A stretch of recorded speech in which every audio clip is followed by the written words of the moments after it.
Excuse me. Well, I'll try. Which one is Barkley? Fellow with his back to the stove. Thank you. Cattle prices drop off any more like this, pretty soon we'll have to pay them to take our feed. It'll get better before it gets worse. Howdy. Is this chair occupied? We're playing poker, mister. I'd hope so. For money. It's the only way to play. Is that you smelling like that? Eau de cologne. Makes a good bracer. I reckon it does. You're making my eyes water, mister. Freeman. Josiah Freeman. Oh, this is Carl Wheeler. Dan Kelsey. And I know who you are, sir. I'd venture to say that so do most in Northern California. Oh, really? Cards? Oh, 3, please. 2. Same.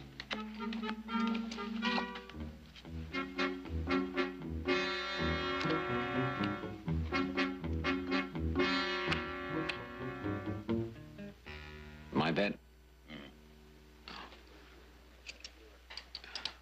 I bet $2. $2. And 3. 5. Too rich for me. I'll raise you 20. I'm light $20, shy 20.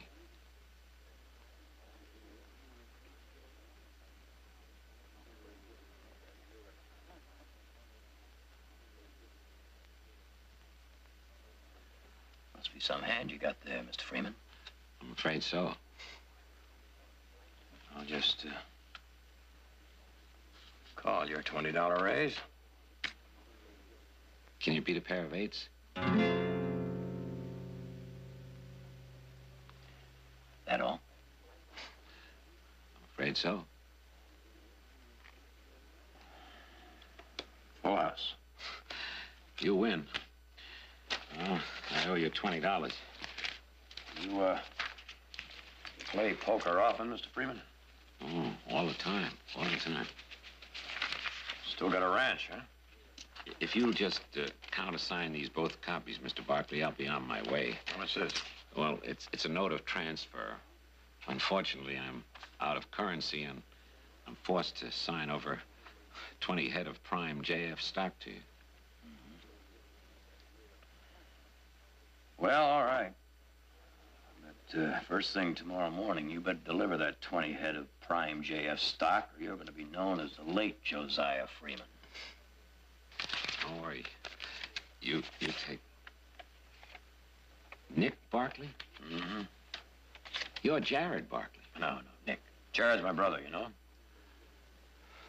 Not as well as I thought. Are you anything like your brother? Different as night and day. Now, Jared, he'd even try to reason with a fence post. But Nick here, he'd sooner bust it in 2.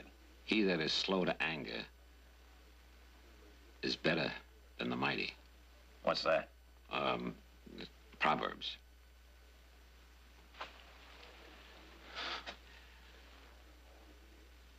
Try to be more like your brother.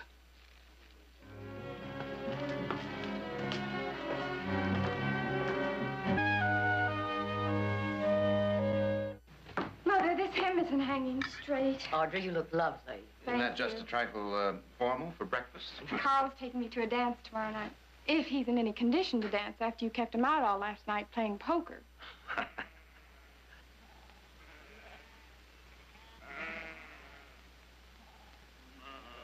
That sounds like...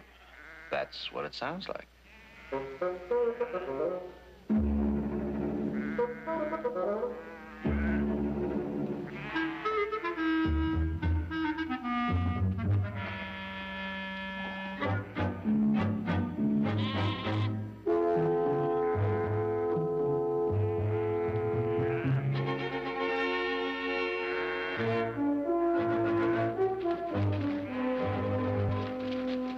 Good morning. I just... walking vermin off my land.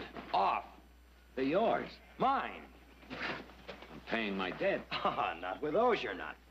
But you signed a note of transfer. I remember? signed for cattle. Them are not cattle. What are they doing here, Nick? What do they look like? Where'd they come from? Well, how do I know where they come from? I'm sorry, there's been a slight misunderstanding. Look, I didn't know what I was signing for. You said JF stock. JF stock. Well, they are JFs. They are not stock. They're sheep. And they stink. No wonder you came into that saloon smelling like a flower patch in the middle of July. Well, it's been pleasant visiting with you. Here, give me that. Jared. What can I do for you, Nick? This isn't legal, is it? Is that your signature? You know it's my signature. Well, then I'm afraid it's legal. But I don't want them. You've got it. If there's anything I can do, I think the best thing you can do is just be on your way. One thing I can't stand more than sheep, it's a sheep herder. they'll grow on you. So you're the only one he couldn't bluff out of that poker game. Is that right, Nick? That was the last time I played poker with a man that carries a purse. Well, just what do you plan to do with these poor little critters? Drive him to the slaughter. That's what I plan to do. You know we're right in the middle of a little thing called a roundup. Tomorrow morning, I'm going to take 2 men off of that little thing and put them on this little thing. And until tomorrow? I think they're hungry. They're not eating on my range. I hope to get them to slaughter before they starve to death. Come on, give me a hand. I got cattle to tend to. Don't look at me. I have very urgent business to take care of. I'd better fix my hem.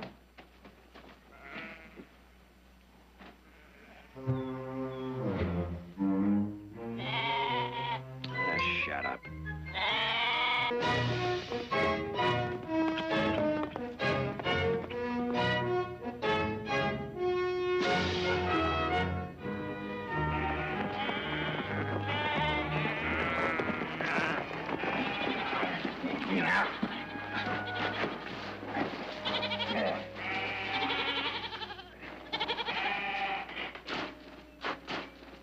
Did I just ride through a mirage, or are You those... saw just what you thought you saw.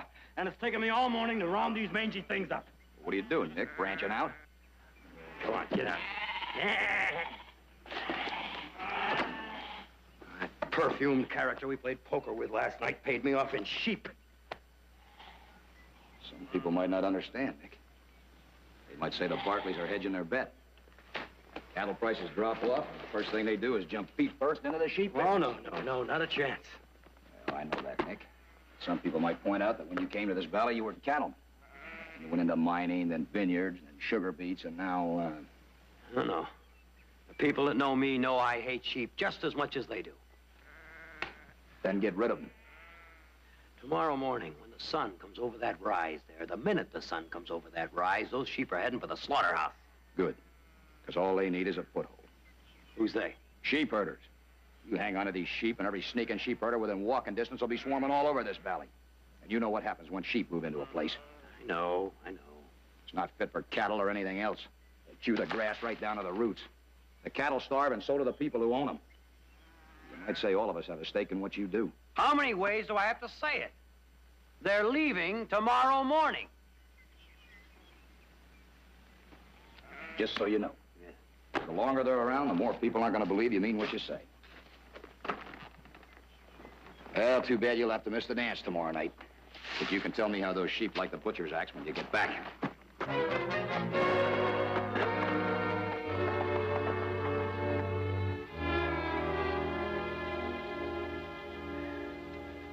Thank you. You're late, Heath. There are 500 head of cattle scattered all over our range. What happened? Well, his sheep wandered down into the draw and spooked our herd. They are not my sheep. Well, whose ever sheep they are, they just cost us 3 days' work. Well, I can't watch those useless animals day and night. Well, then find somebody that can. Nick, Why? from what I hear, a good sheepdog can handle a flock 10 times the size of yours. Without so much as raising a sweat. Which is more than we can say for you, Nick. Well, now, you all tell me, in the middle of cattle country, where am I going to find a sheepdog? Try the same fellow you got sheep from. No! Nick, do you want those sheep around here till the end of roundup? 10 or 12 more days? He'd probably want me to play poker for the dog, and I'd wind up with his whole blasted herd of sheep. All right, Nick, what's your alternative? Some more, please. We're waiting, Nick. I'll see him first thing in the morning. Audra, how come we've never had stew like this before? We've never had lamb before.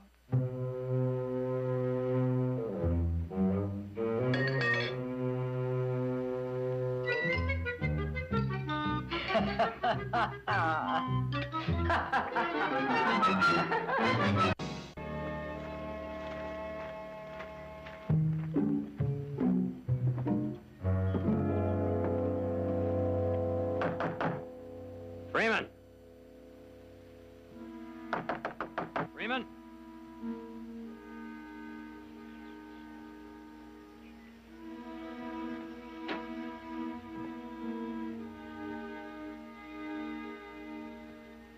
Freeman?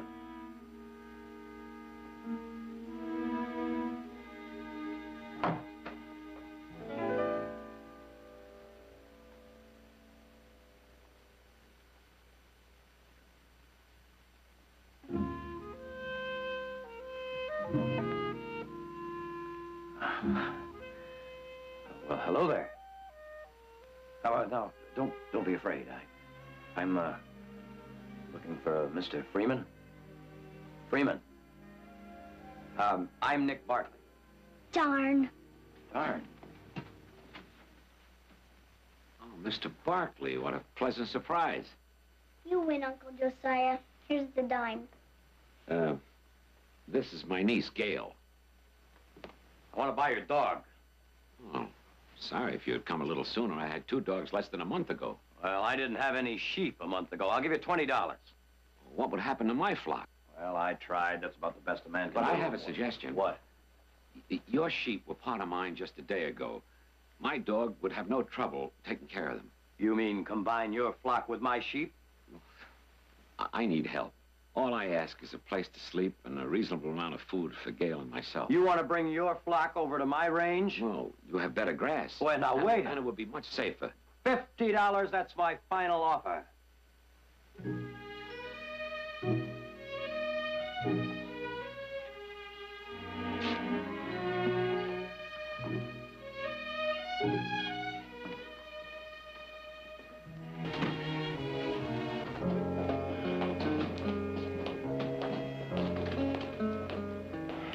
Whiskey. I didn't expect to see you so soon. Why not? Well, I figured you'd still be driving those sheep to slaughter. I got thirsty. Whiskey, come on, come on. Look, they'll break up my place. They'll put me out of business. I just can't serve a sheep man, not in this town. Now, you call me that one more time, and I'll tear this place up. Bah!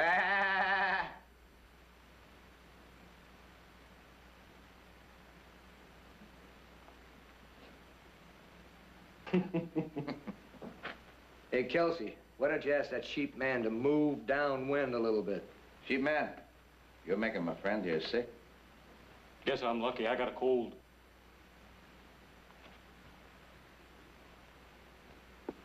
Now, when I get back here, I want to see a bottle and a glass waiting for me. All right?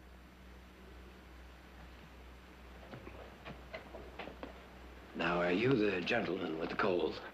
Yeah, well, it don't help much when you get this close. Well, now, maybe I can fix that. Carl.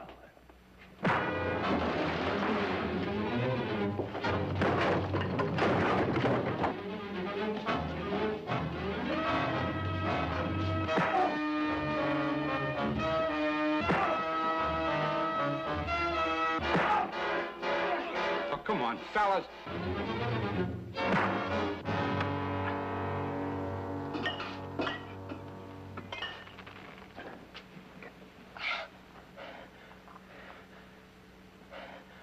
It's your turn, Carl. No, not me, Nick. Well, I guess it's mine.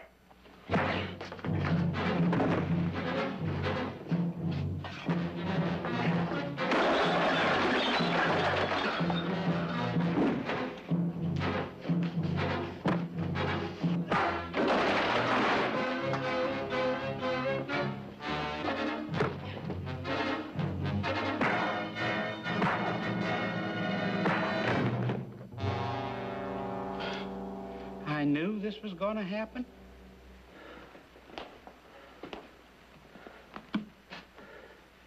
You may pour my drink. Yes, sir.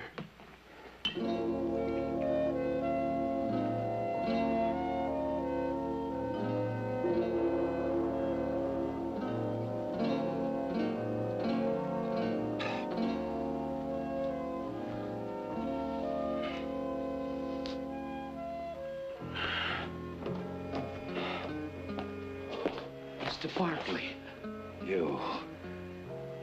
You're the cause of all this, huh? You.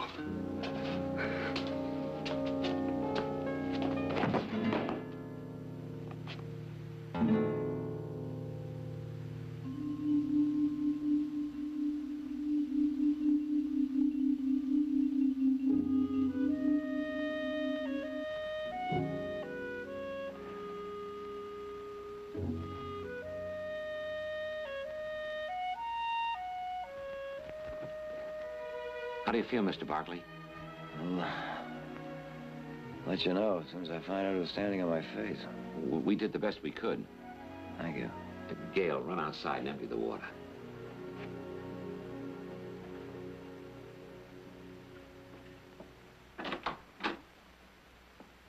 She doesn't smile too much, does she? Oh, she hasn't found too much to smile about. Well, 5 will get you 10. My sister will have her giggling as soon as she walks through our front door. What? Well, that is, if your offer still holds, my range for your sheepdog. After what those men did to you? Well, now, that was a little misunderstanding, is all. Can I come back yet? Just as soon as your uncle says yes. Well? Gail, we're going to stay with Mr. Barkley for a while. Here's the dime, Uncle Josiah. Say, is this a private game or can anyone get in? I think we better start packing. Would you help me with the trunk? All right, sure. Fix up your things. Get them together, Gail. Right over here, mister. Keep making it. Yeah. Is that your peddler's wagon outside? Part of my checkered past. How'd you ever find time for the sheep business? Well, I'm a peddler by trade, a sheep herder by misfortune. Oh, someone paid you off with them, huh? Well, the misfortune belonged to Gail's parents. They were under the mistaken belief that open range meant just that. So they settled here with their sheep. Well, this is cattle country, you know. Took the cattlemen some months to convince them of that. Mr. Barkley, the day that I stopped here with my wagon to get some water, that barn was burning. Gail's parents, her mother and father, most of the sheep were dead. I heard her crying. Mama made me hide in the cellar when they came. Don't forget your doll. The whole thing was so cruel, so senseless. But you stayed. Of course I stayed. She had no relatives. I was tired of wearing out the seat of my trousers selling pots and pans. I love her, Mr. Barkley. I love her like she was my own. And in a way she is. Now.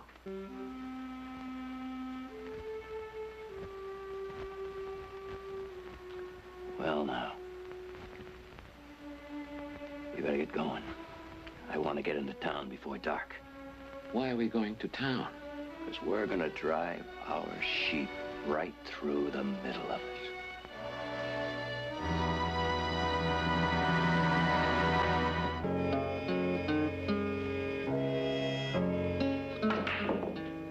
Nick, did you have to drive those sheep right down the middle of the street? Yes? Why? It's against the law to drive them down the sidewalk. Now, Nick, I want you to listen to me. I wanted everybody to know. That you're in the sheep business. Ah, now you've got it. All right, Nick, you've got pride. Now, that's just fine. But you're about to take on this entire valley. Do you think you're big enough? Might be interesting to find out. Nick, you've seen a range war before.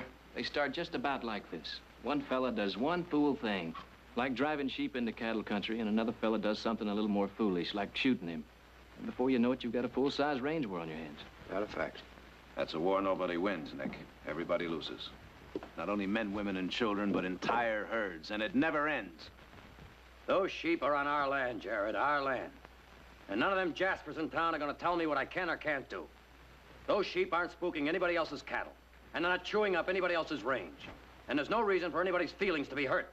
Did that argument convince Carl Wheeler, or did you have to sell him some other way? What Carl Wheeler thinks doesn't matter. I'm afraid it does, Nick. Because the entire valley is behind it. All right. All right, I'll talk to Carl Wheeler. As soon as he brings Audra home tonight.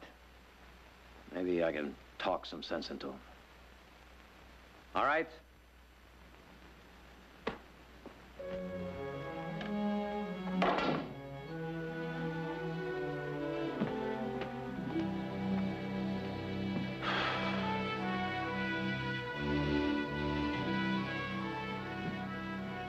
Mrs. Barkley, Yes, Mr. Freeman.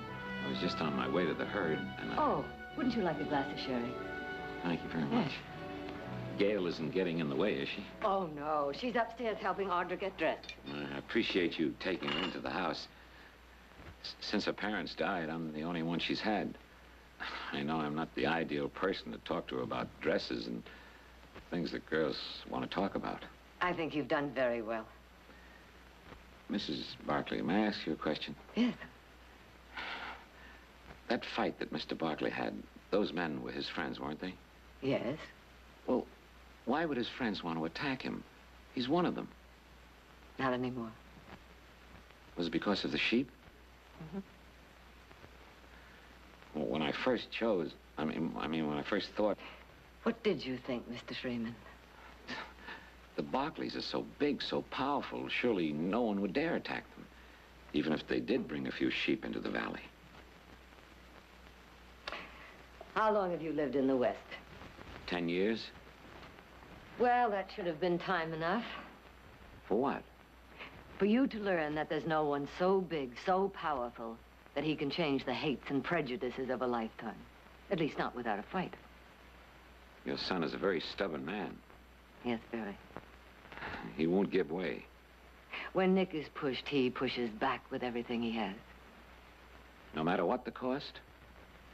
Well, sometimes it costs more to walk away from a fight than to finish it. But he cares nothing for those animals. He's a cattleman, Mr. Freeman. But he's also a man. Now, what do you suppose would happen if tomorrow people decided that we shouldn't mine gold or grow beef? Do you think his friends would understand that? No, I don't. I think we all crossed the line today. And none of us can turn back.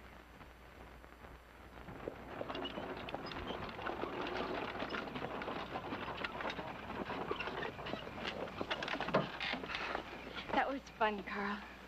Even after I tromped all over your feet? With a little practice, you could be a very good dancer. Well, now, if I had somebody as pretty as you to practice with, I wouldn't mind learning. Carl. Hmm? That fight with Nick. That wasn't me. No, but you could have stopped it. It would have taken a stack of dynamite to pry them apart, and I didn't have any with me. Still,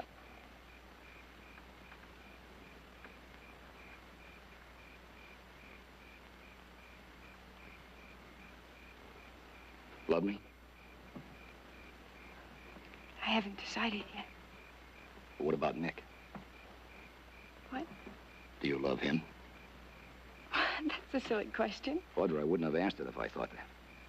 If you love him, then you can help him. How? Talk to him. Make him see that his friends are more important than trying to prove some point that ain't even worth proving. You mean persuade him to give up his sheep? He'd listen to you.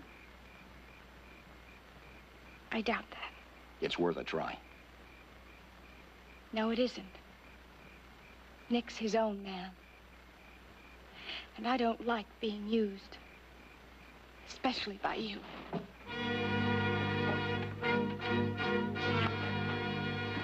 Audra.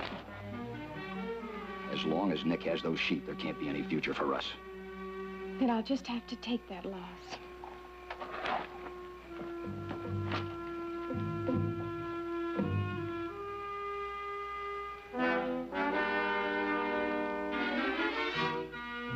Carl.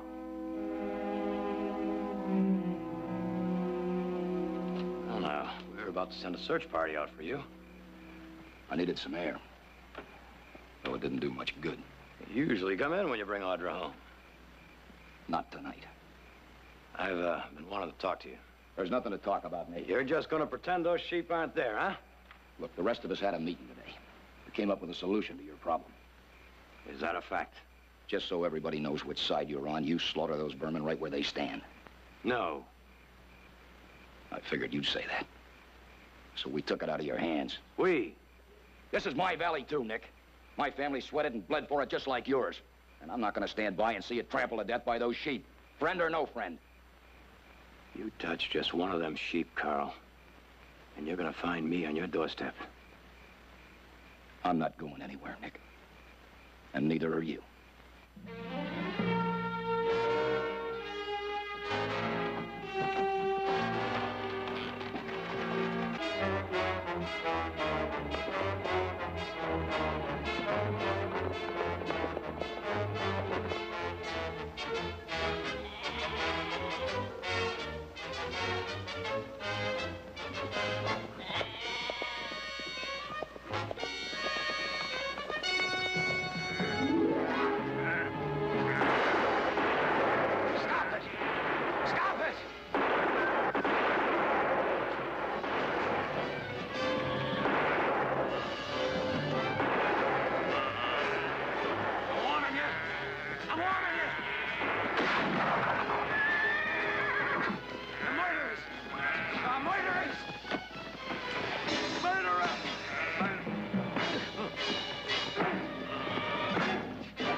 Murderer, huh?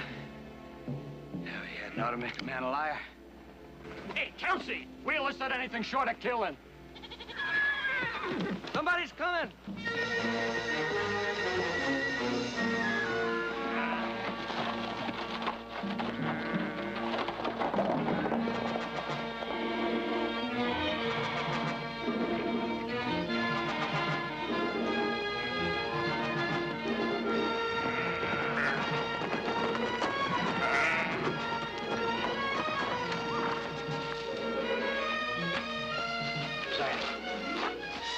Josiah.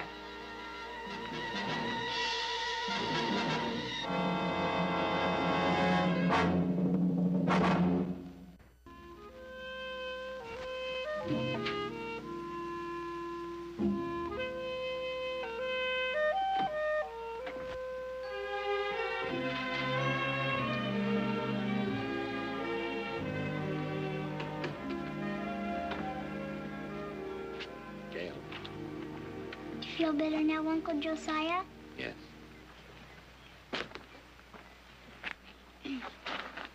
Audrey's gonna buy me a new dress, but I don't know which one to pick.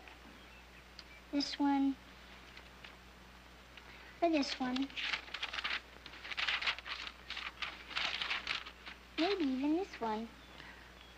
They're all very nice. Gail, do you ever think what it would be like to live with a real mother and father? You like it here, don't you? Audrey's nice, and she smells pretty, too. Well, you may have to stay here for a while. I've got something very, very important to do, and it might take a long time. And I have to do this without you. Don't you want to be my uncle anymore? I'll always be your uncle. I'll always pester you to brush your teeth and clean your plate. Because I love you. No. You be a good girl, and you stay here with the Barkleys till I get back. You're never coming back. Of course I am, I promise. No, you're not. That's just what you were saying. I was just talking. No, you go inside. I love you, Uncle Josiah.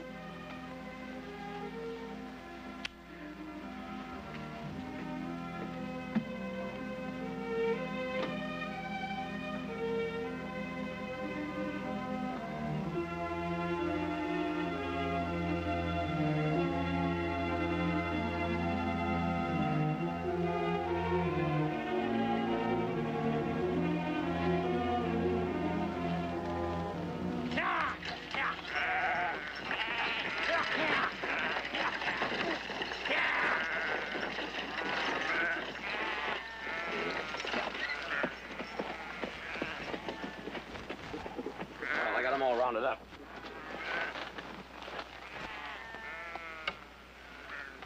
Josiah?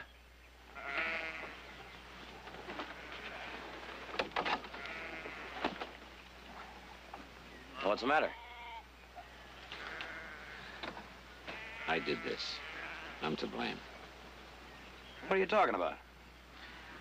You didn't win those sheep in that poker game. I lost them.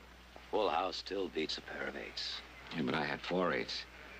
That's why I didn't show my hand when you called it. I won that pot. Well, I don't get that.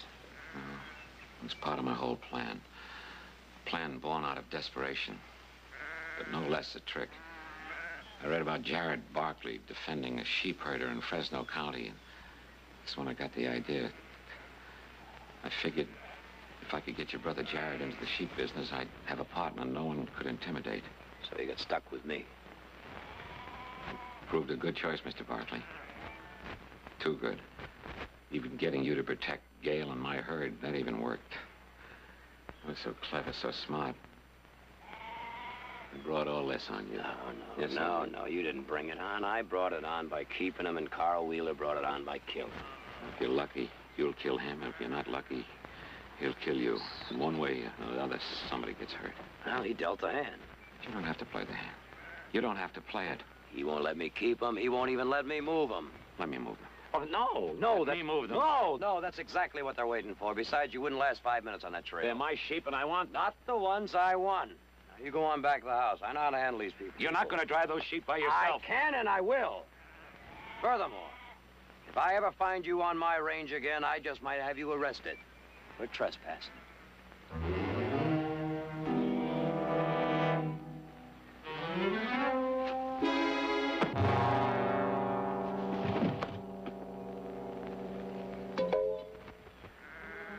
God forgive me. And you too, Mr. Barkley.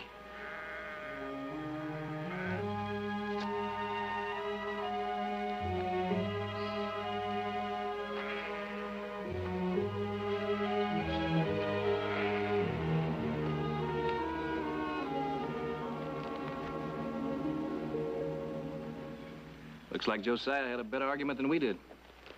Come on up, Nick. Come on. Here, take a swig of this. Oh. Feel better? Oh, yeah. Where is Josiah? I don't know, but the sheep are gone.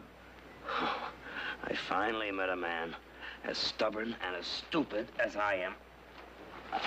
Here, come on. Hey, wait a minute. Where do you think you're going? I know. The law should take care of this. Well, maybe the law can take care of Josiah's burying. Now, listen, you keep talking like that, and we won't even offer to come with you. One fool's enough in any family. Come on, get. We gonna listen to him? Does he listen to us? Let's go.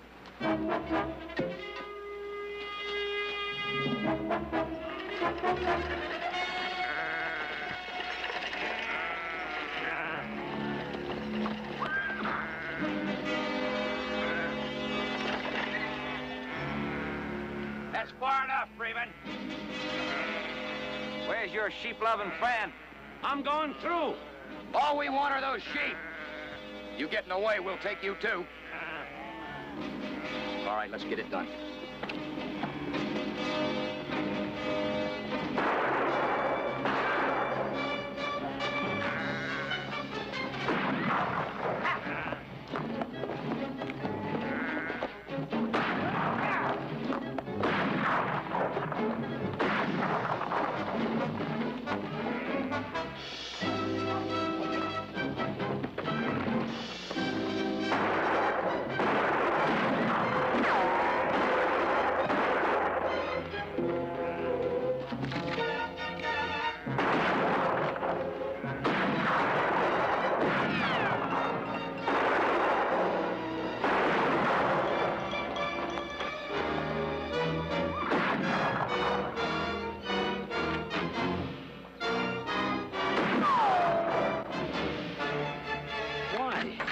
Hated sheep. Still do. But you were right. They grow on you.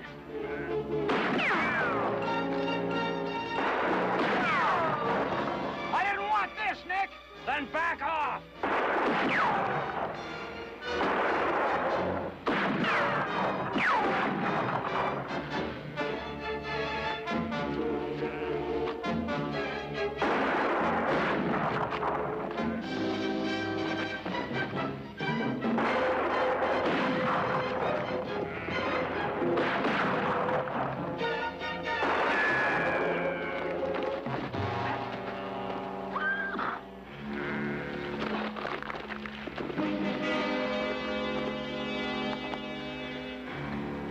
Odds like this can kill you, Carl. Throw him down, boys.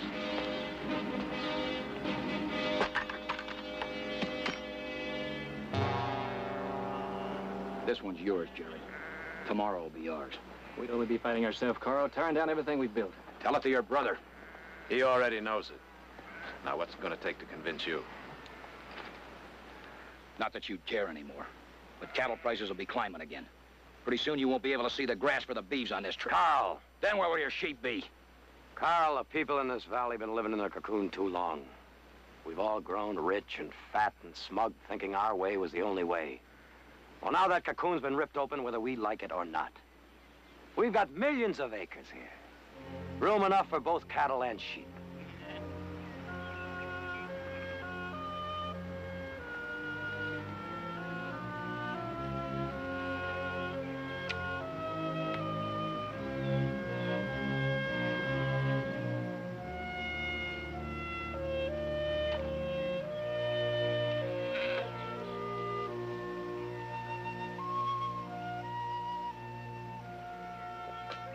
See you, Nick. Carl? Yeah.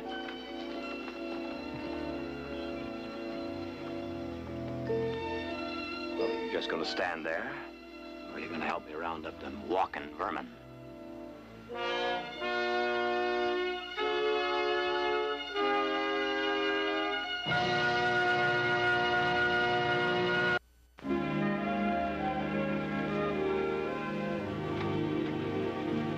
Thanks very much for helping us pack. Well, now, just because you sold off your sheep's no reason you have to leave so soon, you know? Well, we've taken advantage of you long enough. Mr. Barkley, you're a very fine man, and I'm very pleased to have known you. Well, now, you're not so bad yourself for a sheep herder.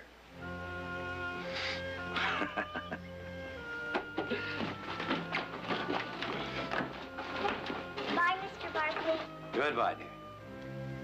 If we met that wise man, we could tell him a thing or two about living underwater, couldn't we? Well, I think it was worth it. Somehow it always is.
Brandy, Jared. Oh, I don't think so, Jim. After a dinner like that, the best brandy in the world would be an anticlimax. Well, that's what I don't understand. What's that? Well, you two went to the same law school together, but Jim never pays me compliments like that. Oh? Well, I must plead mitigating circumstances, my love. After all, I am your husband. A very poor defense, Mr. Scanlon. I suggest you get yourself a good lawyer. You will have some coffee, won't you, Jared? Yes, please. Well, well, what's all this? Little homework? The Cunningham case. Oh, yes. Well, I'd say from the looks of this, you finally got something on him. I have receipts, affidavits, depositions. I can prove his men dynamited the Collier Dam. Everything there points to the fact that his motive was to buy up the flooded farms cheap. That sounds a little like an opening address to a jury. It might be. And this time, there's going to be no tampering with the jury, no bribery of witnesses, no falsifying evidence. This time, Mr. Joshua T. Cunningham is going to find out that he is not above the law. He is going to prison, Jared. You go after him like that in court, and I'll bet on you. But you know, Jim, I'm curious about one thing. What's that, Jared? Well, Cunningham and his lawyer are no fools. They know you're the best prosecuting attorney in California. I'm surprised they haven't moved for a change of venue. They did. Judge Farnham denied the motion. It's beginning to dawn on Mr. Cunningham that the days of the freebooters in this state are over. I hope you're right.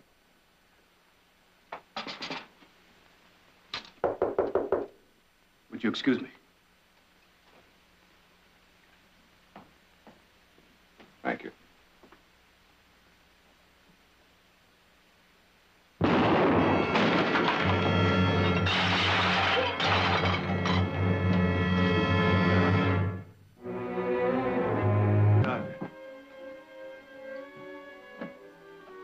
Hello, Mr. Gaines. Come in.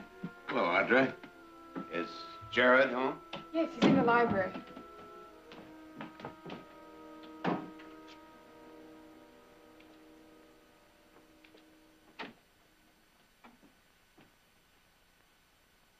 Hello, Howard. How are you? As well as could be expected after what happened to Jim Scanlon the other night. Yes. Jim was gifted and honest. Two things Cunningham couldn't cope with. Except with a shotgun. How is Mrs. Scanlon? Well, she went up to Sacramento to stay with her sister. Mother went with her, so she wouldn't have to travel alone. Well, Howard, sit down. We're about to have lunch. Will you join us? No, thank you, Audrey. Well, to get to the point of my visit. As you know, it's my job as chairman of the County Board of Supervisors to appoint an acting district attorney to replace Jim Scanlon until an election can be called. That shouldn't be difficult. Well, under ordinary circumstances, I'd appoint Mark Bromley. He was Scanlon's assistant for 2 years. He's acquainted with the work of the office. But what? Bromley's young, inexperienced. He's never prosecuted a case on his own. Cunningham's lawyer would tear him to pieces and feed him to the jury, one bite at a time. I guess you know why I'm here. I think you underestimate Mark. He's young, he's smart and clever.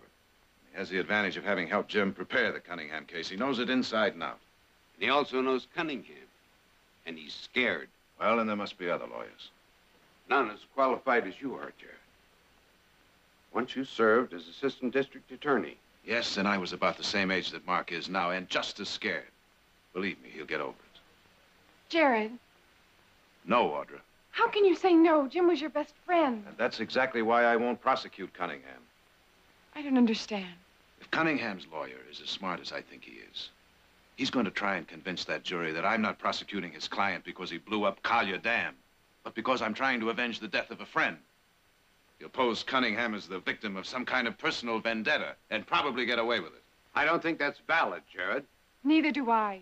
The jury will judge the facts. Maybe, and maybe not. I don't intend to take the gamble. All right, Jared. All I could do was try. Audra? Jared, who else? I've made my decision, Audra. All right. I just hope you don't regret it.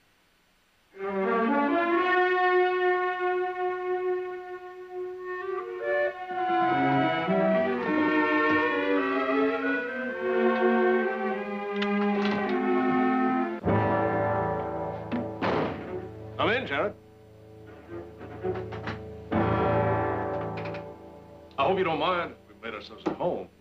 Mason had a key that happened to fit the lock.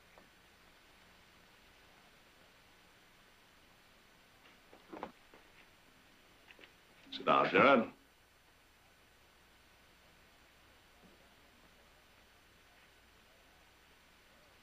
What do you want? Well, I've got a problem, Jared. The state land office is starting hearings next week in Sacramento on a new open range policy. Now, I'm interested in getting my views before the board. As you know, I'm stuck here in Stockton because of this stupid dynamiting charge the state has against me. It occurred to me that I could hire you to represent me in Sacramento. Hearings will last 4, maybe 5 weeks. Make it worth your while.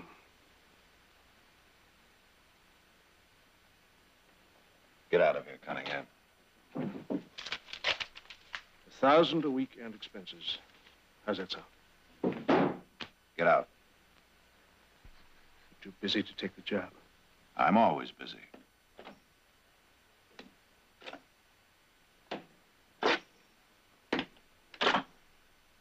You'll get a bill for that.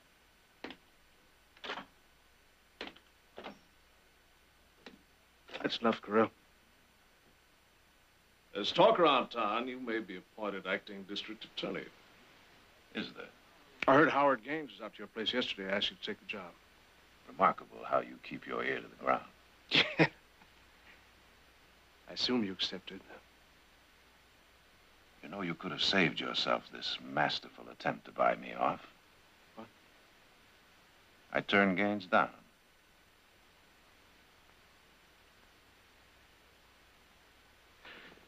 I think you made a very wise decision, John. Whatever you may think of my offer to represent me before the land office, it still stands. It's yours if you change your mind.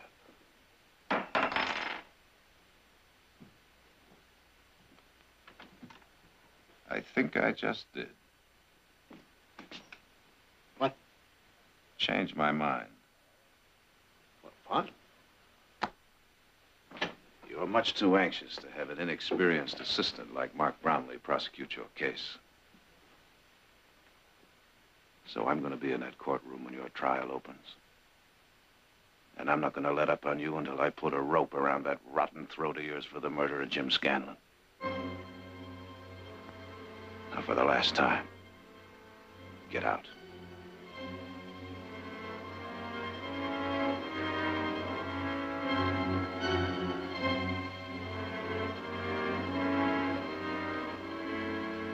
Well, now, I'll be looking for that bill from you, Barkley.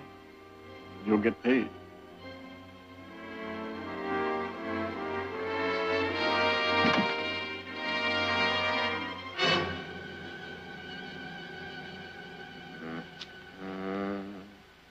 Sure don't make knives like they used to. I hadn't noticed. It's a fact. It is a fact. Well, now, that's fascinating information.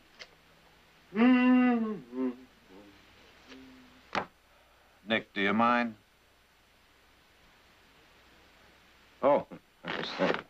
Oh, it chips all over the place here. Yeah, that's better.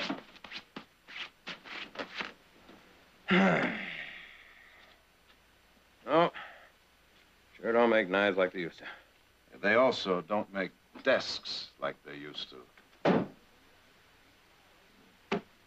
Look, Nick, why don't you go get something to eat? I'm not hungry. What do you mean you're not hungry? You're always hungry. All right.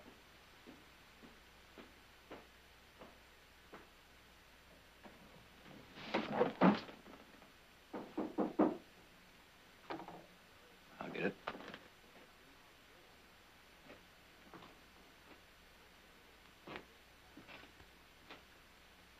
Who is it?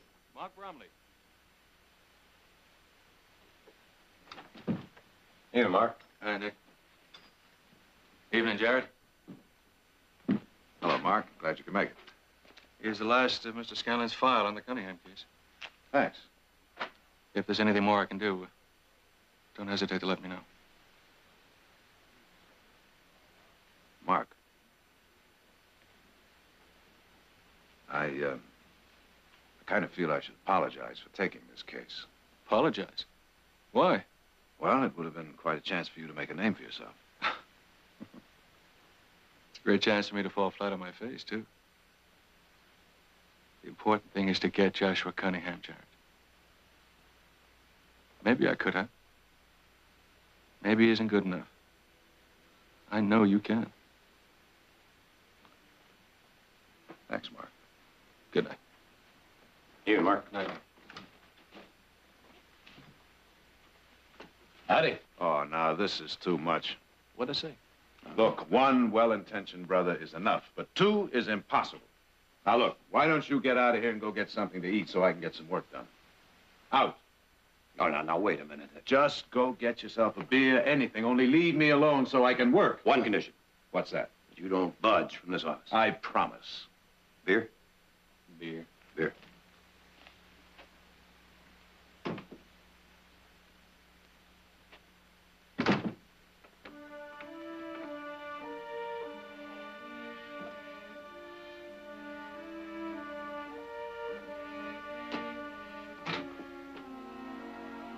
All right, let's go.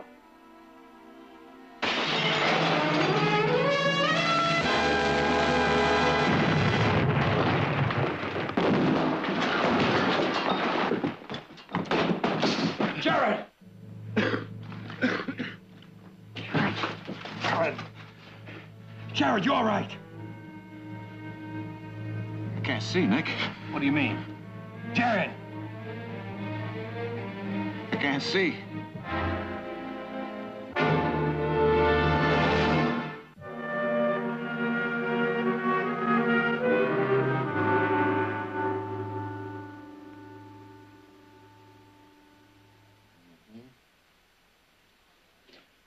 Now I'm going to expose your eyes to different degrees of light. Tell me if you see anything at all. Anything? Nothing. Keep trying.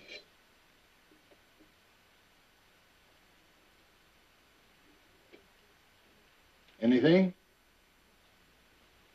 I can feel the heat, but that's all.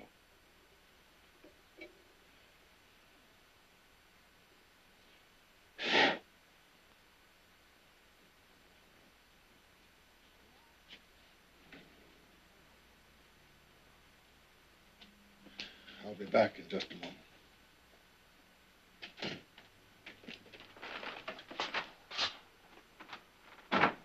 Nothing? Is it permanent? I can't tell. Well, what do you mean you can't tell? You just examined him, didn't you? Go on, Doctor.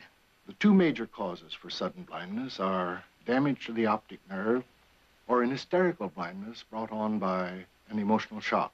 Which is it with Jared? I can't be sure yet, but if damage has been done to the optic nerve, then blindness is permanent.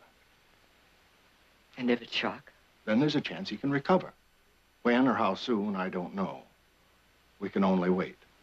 But in the meantime... In the meantime, he's blind. Doctor, what can we do? I don't know. I only know what you shouldn't do. Don't pity him or cry over him. Don't lead him around like a crippled puppy. Adjustment to this is going to be hard enough for him under the best of circumstances. But if you cripple him with your concern, then you'll make it impossible for him. That goes for all of you. We understand, Doctor.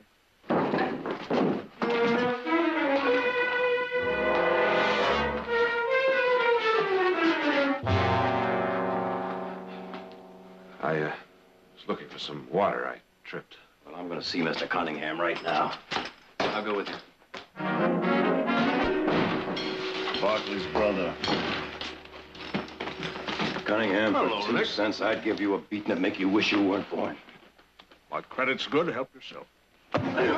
Just stand quiet.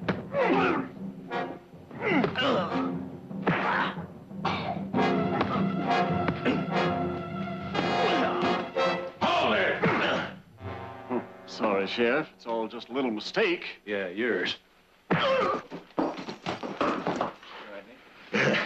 What now, Cunningham? Came looking for trouble, madam.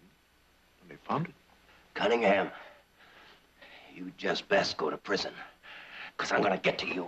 Watch it, Nick. I know what I'm saying, and I mean every word of it, and you know it. All right.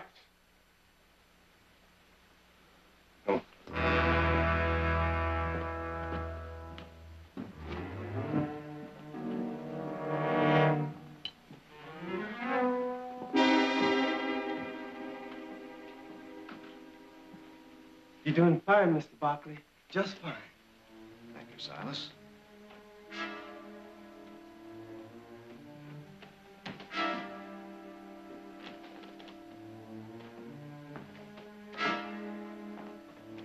Silas, would you please get me some eggs from the hen house?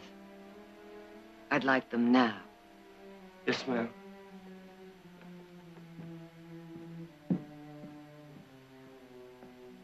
Morning, Mother. Good morning, Jared. Well, it seems I'm on my own. You've lived in this house all your life. You know it by heart. No more pampering, huh? Isn't that the way you want it? All right. Here we go.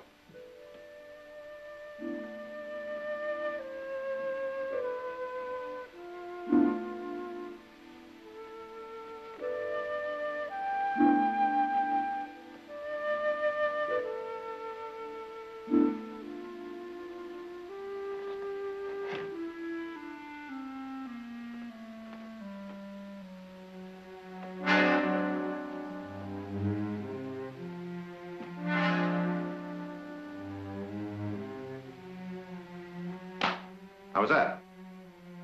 Very good. That was wonderful. Audra?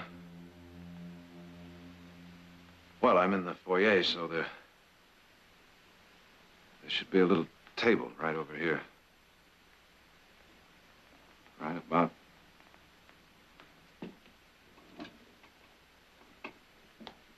here. Right here. The living room is right over there. The archway is right up there, so it should be about 1, 2, 3.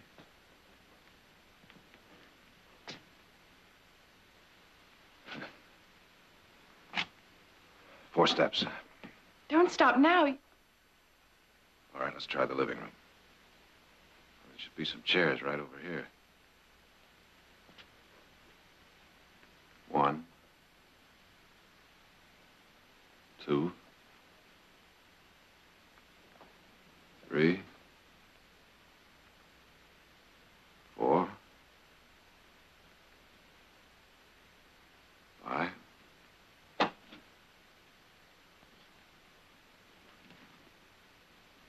It was fine.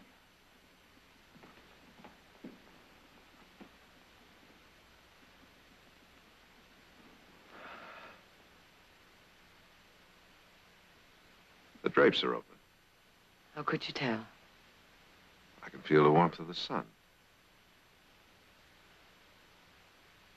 Jared, Nick took the crystal off your watch. You can tell the time by touching the hand. Remind me to thank him. I'll fix you some breakfast.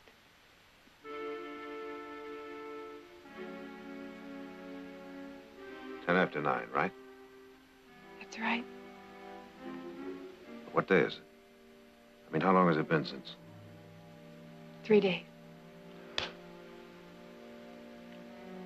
10 after 9, day, night, they're just words now. It's like living on the dark side of the moon. You can run along now, Audra. I'll be all right.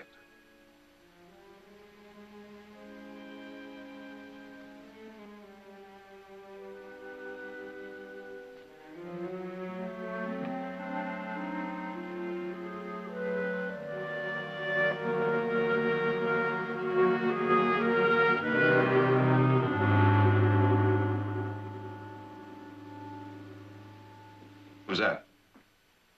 Mother? Audra? It's Sharon. Sharon? Jared?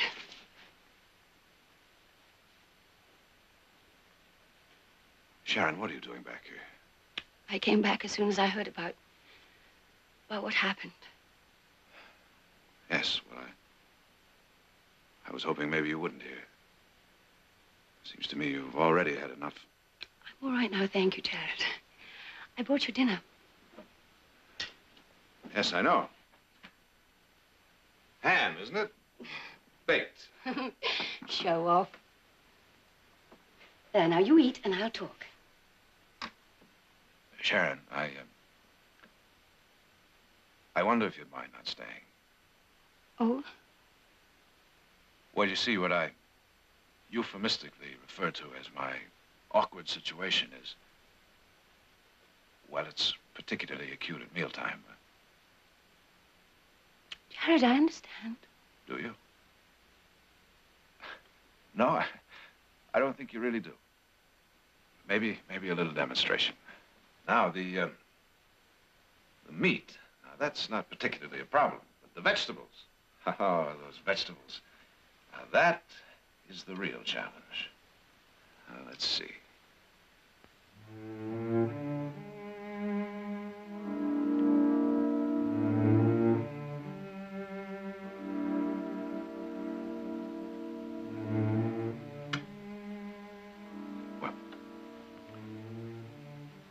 Perhaps now you can understand why I prefer to eat alone.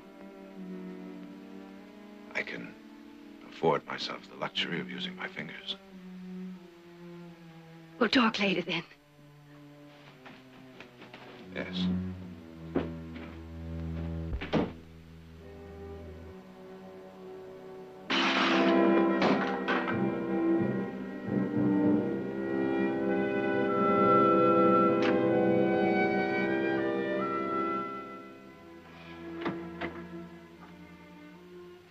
Jared. Yes, I asked Sharon to leave. Well, she was only trying to help. You can't go on like this. Well, Jared. Do you know an attorney by the name of Marvin Sanders? Yeah, he's Cunningham's lawyer. Well, he and Cunningham just had a powwow in Sanders' suite at Stockton House. Well, what of it? You know who else was there? Now, how would I... Mark Bromley. Now, if Bromley's going to prosecute, what was he doing meeting with Cunningham and his attorney?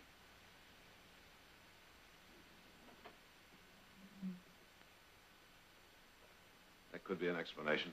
Mm-hmm, including the fact that Bromley sold out. Cunningham either scared him off or paid him off, or a little bit of both. You can't be sure of that.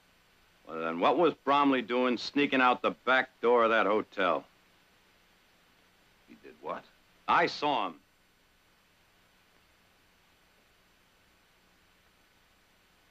The meeting still could have been innocent enough.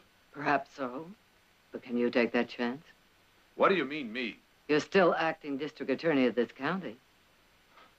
Well, a simple letter of resignation will take care of that if someone will be kind enough to write it for me. It's too late for that.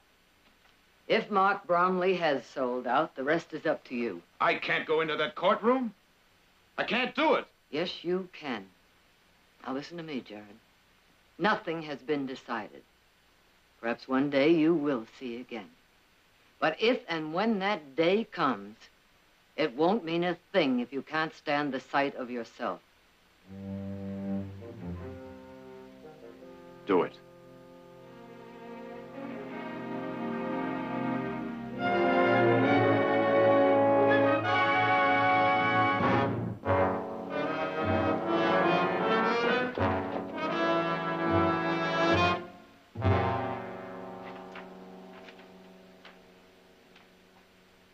Having been sworn, we will proceed with opening statements. Are you ready for the state, Mr. Bromley? Yes, Your Honor. Mr. Sanders? The defense is ready, Your Honor. You may proceed, Mr. Bromley.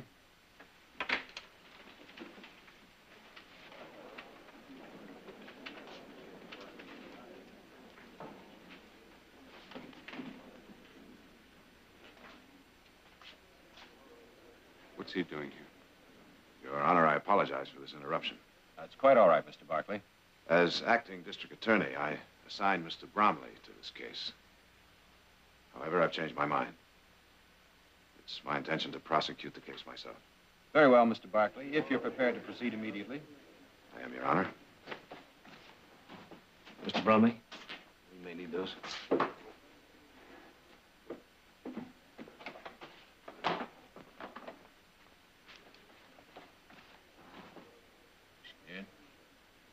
Yeah, I'm scared. Well, there's no need to be. We'll be right here in case you need it. Look at the jury. They're already beginning to sympathize with Barkley. I should do something. You try. Your Honor, this sudden change in prosecutors comes as a complete surprise to the defense. Had I known Mr. Barkley was going to be my adversary, I might have planned my case with more of an eye to... An eye to what, Mr. Sanders? It's a delicate matter, Your Honor, and I'm loath to bring it up, but in fairness to my client, I feel I must. I'm referring to Mr. Barkley's blindness and the fact that the sympathy and compassion that we all have for him will exert an undue influence on the jury in arriving at a verdict. Your Honor. One moment, Mr. Barkley. What are you proposing, Mr. Sanders? Well, in justice to my client, Your Honor, I respectfully request that Mr. Barkley withdraw from the case. Mr. Barkley? I have no intentions of withdrawing, Your Honor. Well, in that case, Your Honor, I suggest that the defendant cannot receive a fair and impartial hearing in this court. Mr. Sanders? If he could, he would be acquitted, and Mr. Barkley knows that. And that's the reason for his sudden and dramatic takeover of this case. He's come here not to prosecute the defendant, but to persecute him. He says to the jury, forget the evidence. Convict Joshua Cunningham because you pity me. No. Yes, Mr. Barkley. You've come here to wave your affliction and helplessness around in the face of the jury like a flag. You shut up. Order. Now, I warn you, Mr. Barkley, I will tolerate no such outbursts in my court. Sit down, sir. Nick. Your Honor, I move for a mistrial. Motion denied. When you're ready, Mr. Barkley.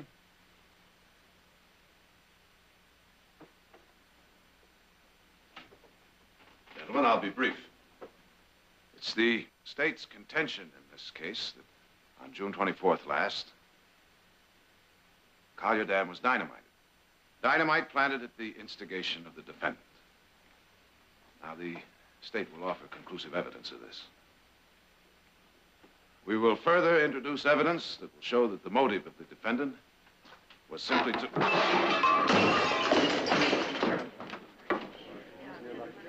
I'm all right, Nick. I'm all right. Let me alone. Are you all right, Mr. Barkley? Yes, I'm fine. Now, gentlemen, as I was saying, the state will offer conclusive evidence that the...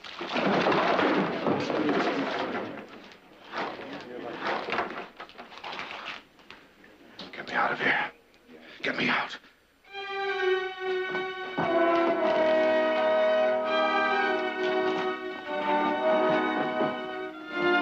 Court will recess until 9 o'clock tomorrow morning.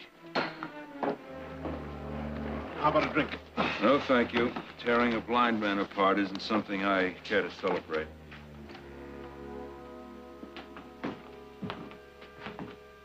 Here you go, right here. Right here.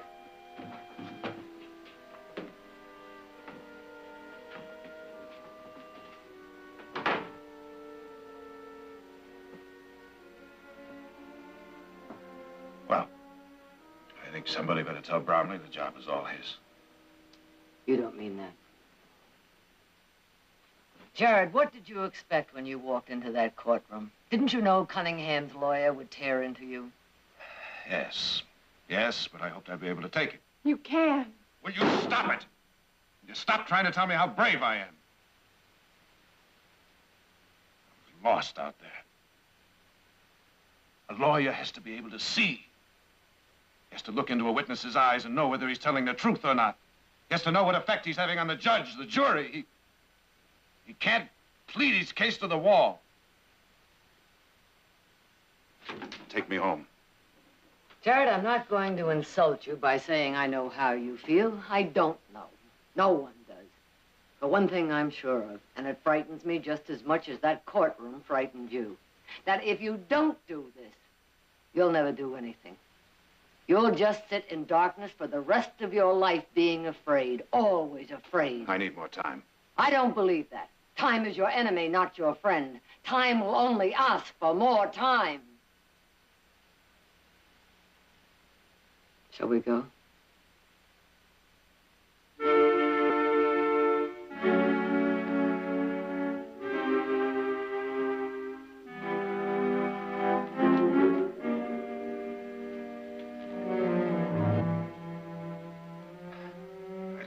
so helpless out there. You don't have to, Jared. What are you gonna do? Whittle me a pair of eyes? You can hear, can't you? And you still have a memory. And you're gonna learn that courtroom. You're gonna get to know every inch of it, every stick of furniture and every crack in that floor. By tomorrow morning, you're gonna feel as much as home in that courtroom as if you built it yourself. 1, 2, 3. Your Honor?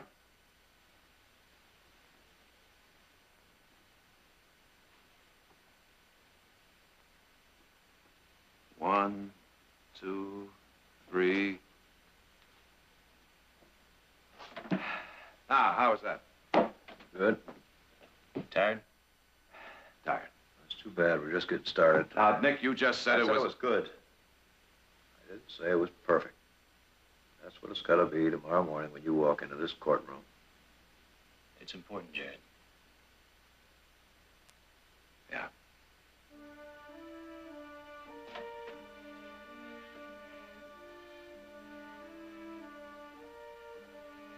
One, 2, 3.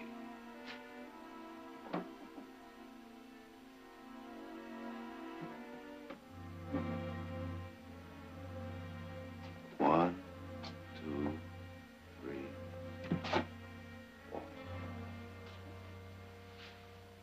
And so, gentlemen of the jury, on the basis of the evidence and the evidence alone, the state is confident that you will find Joshua T. Cunningham guilty.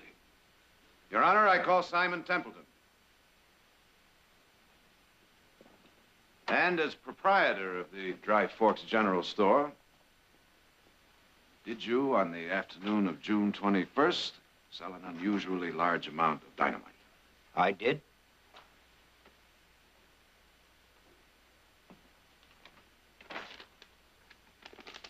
Thank you, Mr. Barkley.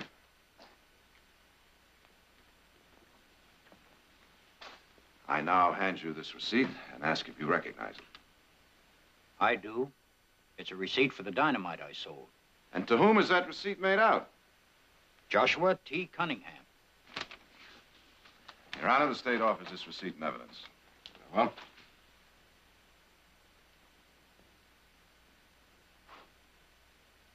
I wonder if I might trouble you gentlemen for a glass of water.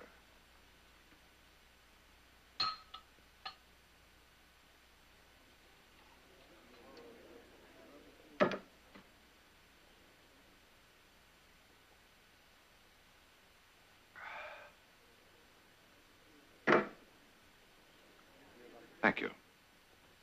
On June 21st, you were in Daleburg, more than 100 miles from Collier Dam. How many more times I gotta answer that? Once more, Mr. Carell. Yes! Come now, Mr. Carell, even I can see that you're lying. Objection. Sustained. Mr. Barkley, you know better than to make a remark like that. My apologies, Your Honor. You're excused, Mr. Carell. Call Amy Carter. That's right. I own the big nugget on the Dry Forks Road, about 2 miles above Collier Dam. And on the evening of the 21st, did several men come in for a drink?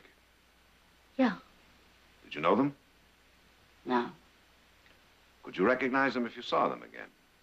Sure. Miss Carter, are any of those men in this courtroom now? 3 of them. Him, and, him.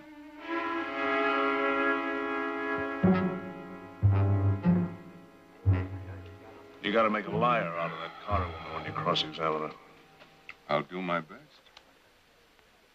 You giving up? I'll play out the hand, Cunningham.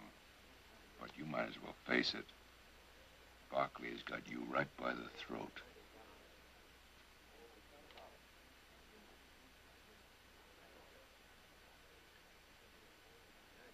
What if something should happen, Tom? An accident, for instance. I don't want to hear talk like that. We'll bring Bromley back into the case, I'd still have a chance.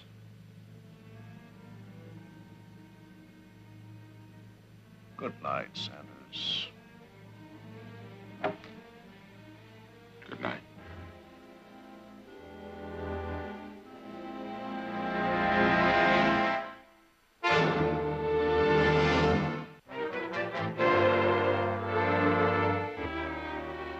about some coffee? Ah, that's what I need.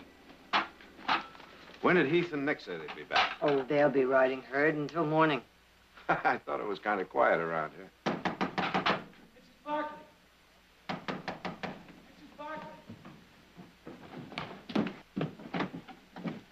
Mrs. Barkley? Dr. Marat sent me. Dr. Marat? Your son Heath's been hurt in a fall from his horse. Nick took him to the doc in town. The doc thinks you better come. Silas, get the buggy. And Silas, I want you in order to go with her. Yes, sir. I'll get back to town. Now run along. I'll be all right. Run along.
What do you want, Corral?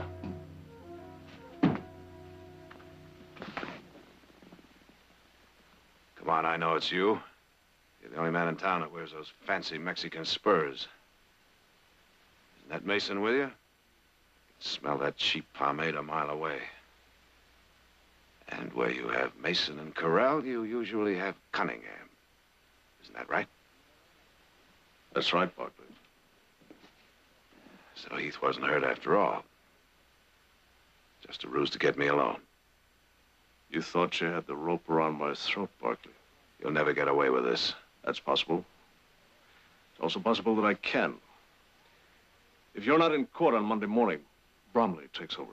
Bromley can't help you now. He can if he agrees to a mistrial. And I think he can be persuaded that such a motion is in order. Stand up. He said, get up.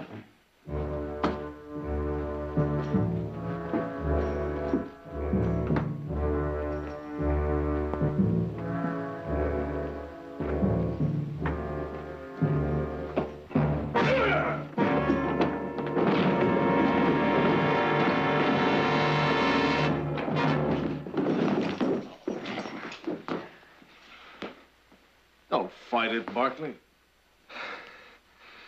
All right, Cunningham.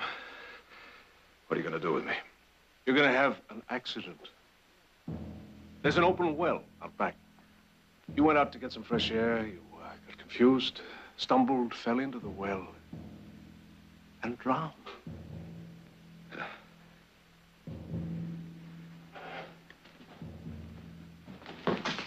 Take a look outside.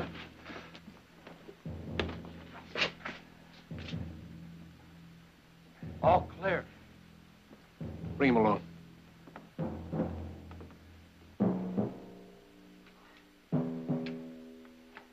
All right, Barkley.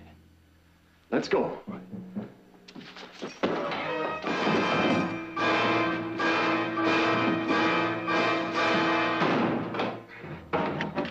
Corral!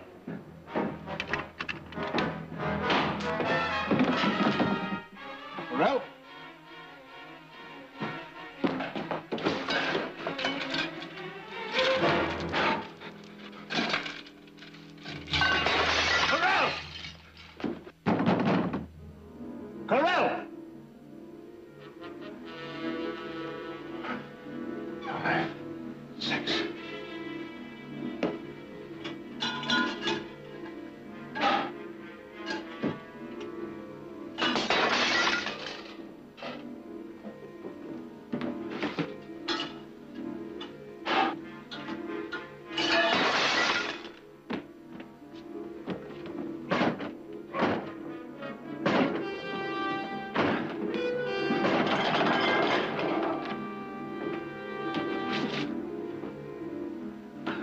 Let's try a window.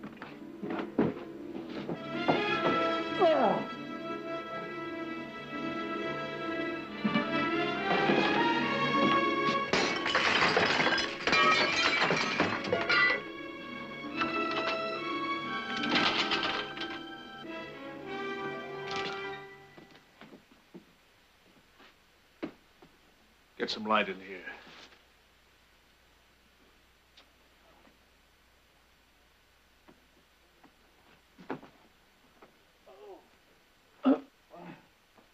Well?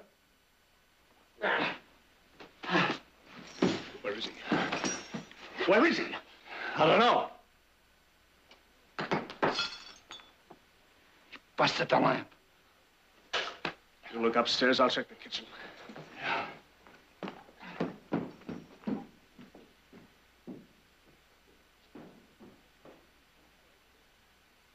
Looks like he busted them all.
In there, come on.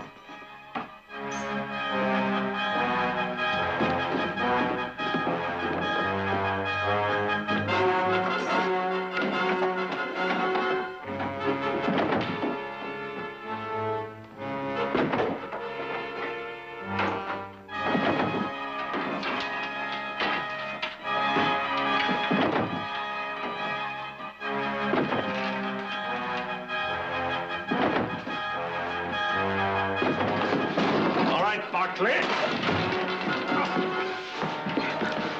You two have your guns out? Drop them. You better tell them to drop them. Do as he says. One at a time so I can hear him fall. I can take him. Come on, try it. We'll see which one gets it first. Me or your friend here. No, Corell. Let me hear it fall, Corell. I'll kick him over here where I can feel him. All right. Now you two get out of here. You get on your horses and let me hear you ride just as fast as you can. Do as he says.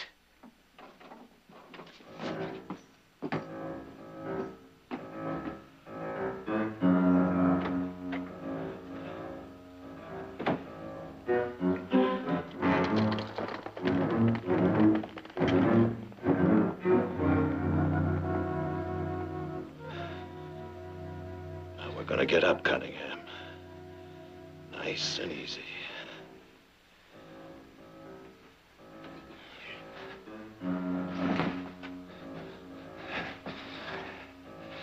All right, there's a chair over there. Walk to it, nice and easy. You're gonna sit in that with this gun in your head until somebody comes to take you off my hands.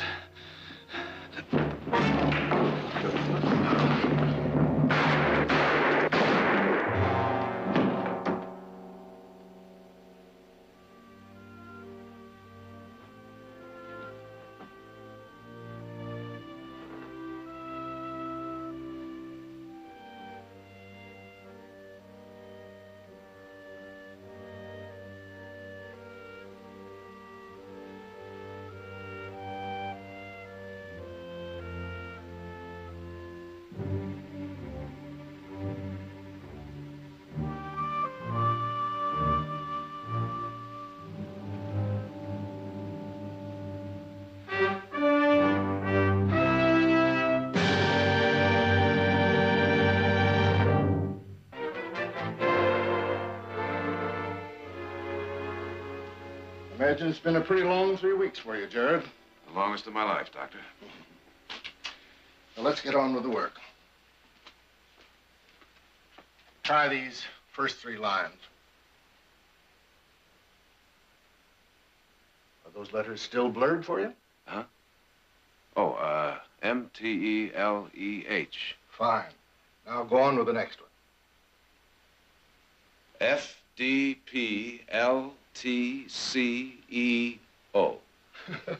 Pretty good, even though you did get a little ahead of it.